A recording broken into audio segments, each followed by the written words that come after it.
Careful, we don't want to fuck up and get caught again, Teo whispered as muffled voices bickered inside his backpack. Finally released from his usual stint in detention, Teo was eager to put the plan he'd spent the last 2 days concocting into action. Bracing himself, he jogged across the street to where the target of today's prank loomed. The academy advertisement was unavoidable, plastered on a brick wall of the school.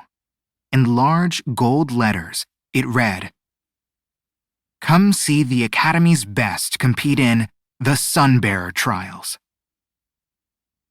Tall figures stood in an arrow formation on the black background of the poster, power posing and smiling for the camera. Teo recognized the woman standing in the center as Bria, who had been crowned as Sunbearer in the last trials. Flanking Bria were other past Sunbearers, recognizable by the golden sunburst crowns they wore on their heads. It made Teo want to barf. He figured since he was forced to see it every day, the least he could do was add his own artistic flair.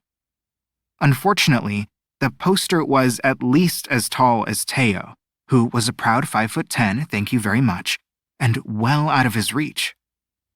Which was where Perry and Pico came in. Most people in the city of Quetzlan had a bird, but they were more than just pets, they were companions. It was a lifelong bond between bird and human, but only Teo and his mom, Quetzal, the goddess of birds, could communicate with them directly. Or, in Teo's case, occasionally team up for some light defacing of school property. "Coast is clear, come on out you two," Teo said as he unzipped his backpack. Immediately, 2 birds poked their heads out. "You remember how to use these?" Teo asked, pulling out 2 of the smallest cans of spray paint he could find at the store. "Of course," Perry chirped. "I love these," Pico said, expertly popping the cap off with his beak. The 2 young caicques were Teo's partners in crime and always down to clown. They'd agreed to help Teo before he even offered up the dried mango in his backpack. "What's the plan?" Pico asked, tipping his head to stare up at Teo. "I think they could use some humbling," Teo said, eyeing the golds. "Maybe some funny faces?" he suggested. "I'm open to your artistic interpretations." "Great idea," they agreed before taking off.